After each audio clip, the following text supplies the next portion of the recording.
So, snoring కొరుకు అనేది ఉన్న person కన్నా పక్క వాళ్ళకి చాలా ఎక్కువ ప్రాబ్లమ్ ఉంటుంది. సో, దాని గురించి కొంచెం ఇంపార్టెంట్ టాపిక్స్, అసలు స్నోరింగ్ ఎందుకొస్తుంది, దానికి ఫ్రీక్వెంట్ రెమెడీస్ ఏంటివి, ఎట్లా దాన్ని సాల్వ్ చేసుకోవచ్చు అనేది మాట్లాడుకుందాం. నమస్తే అండి. నా పేరు డాక్టర్ మాధవ్. ఈఎన్టీ సర్జన్‌గా పనిచేస్తున్నాను. అందరికీ తెలుసు గురక ఎంత స్లీప్ డిస్టర్బెన్స్ కాజ్ చేస్తదో. మనం గురకొస్తుంటే పడుకునే వాళ్ళకి అంటే ఎవరికైతే గురకుందో వాళ్ళకేం డిస్టర్బెన్స్ ఉండదు. పక్కనున్న వాళ్ళకి, ఇప్పుడు ఫ్యామిలీ మెంబర్స్‌లో హస్బెండ్ అండ్ వైఫ్ ఉంటే వాళ్ళకి ప్రాబ్లమ్, చిల్డ్రన్‌కి ప్రాబ్లమ్. సో, స్నోరింగ్ బేసికల్లీ ఎందుకొస్తుందంటే, ఇప్పుడు అందరికీ మనం గాలి తీసుకునే గొట్టం లోపల గొంతు నుంచి కింద ఛాతీ వరకెళ్తుంది.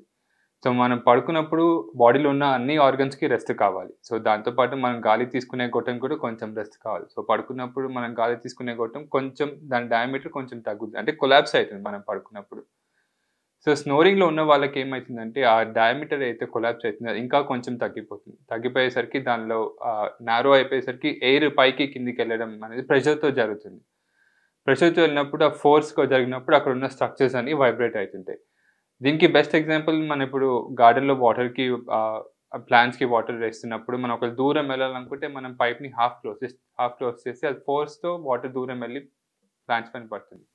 సో, అదే సేమ్ ప్రిన్సిపల్ మనం గాలి తీసుకున్నప్పుడు డయామీటర్ హాఫ్‌లో కొలాప్స్ అయిపోతే అది ఎయిర్ అనేది పైకి కిందకి ప్రెషర్‌తో మూవ్ అయితుంది. ఆ ఎక్కువ ప్రెషర్ అయ్యేసరికి లోపల ఉన్న స్ట్రక్చర్స్ వైబ్రేట్ అయితుంటాయి. ఆ వైబ్రేషన్ వల్ల స్నోరింగ్ సౌండ్ వస్తుంది. సో, స్నోరింగ్ ఎందుకొస్తుంది? ఫస్ట్ నేను చెప్పాం, అది పడుకునేటప్పుడు కొలాప్స్ అయిపోద్ది. ఈ కొలాప్స్ అవ్వడానికి మల్టిపుల్ రీజన్స్ ఉంటాయి. One of the most common reason అందరికీ మనం చూస్తాం, స్నోరింగ్ ఎక్కువొచ్చేది ఎవరైతే ఎక్కువ లావుగుంటారో వాళ్ళలో వస్తుంది. సో, లావుగున్న వాళ్ళకి ఒబేసిటీ ఎక్కువయ్యేసరికి ఈ నెక్‌లో ఉన్న రీజియన్ ఫ్యాట్ పెరిగిపోతుంది. ఫ్యాట్ పెరిగిపోయేసరికి ఏమైతుంది, నైట్ పడుకున్నప్పుడు ఆ మజిల్స్ కొలాప్స్ అయినప్పుడు ఆ ఫ్యాట్ ఇంకా దాన్ని పుష్ చేసేస్తది. లోపలికి పుష్ చేసేసరికి డయామీటర్ తగ్గిపోతుంది. So, one of the most common reasons for snoring వచ్చేసి ఒబేసిటీ. ఒబేసిటీ అనేది పెద్దవాళ్ళలో ఉండొచ్చు, చిన్న పిల్లల్లో ఉండొచ్చు.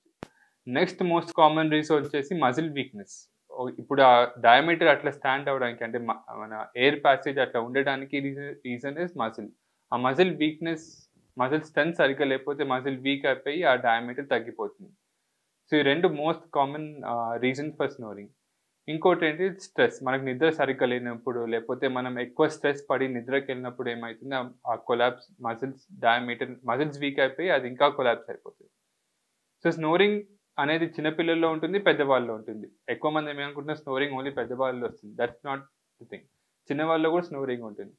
చిన్నవాళ్ళలో ఏమైతదంటే ఒబేసిటీ ఒకటి ఉంటుంది. ఇంకోటేమో మన గొంతులో ఉన్న స్ట్రక్చర్స్, టాన్సిల్స్, అడినాయిడ్స్ అని అనుకుంటాం. ఇప్పుడు snoring not only because of throat obstruction. గొంతులో అబ్స్ట్రక్షన్ కాదు. నోస్‌లో ఏమైనా అబ్స్ట్రక్షన్ ఉంటే కూడా వస్తుంది. ఎందుకంటే మనకి ఎయిర్‌వే ప్యాసేజ్ స్టార్ట్ అయ్యి నోస్ నుంచి స్టార్ట్ అయ్యి లంగ్స్ వరకెళ్తుంది. సో, ఎక్కడైనా నోస్‌లో అబ్స్ట్రక్షన్ ఉండొచ్చు మనకి. లేకపోతే గొంతులో ఏమైనా అబ్స్ట్రక్షన్ ఉంటే అక్కడ స్నోరింగ్ వస్తుంది. సో, చిన్న పిల్లల్లో స్నోరింగ్ ఎందుకొస్తుంది, దానికి ట్రీట్మెంట్ ఏంటిదనేది మనం నెక్స్ట్ వచ్చే ఎపిసోడ్‌లో చూద్దాం.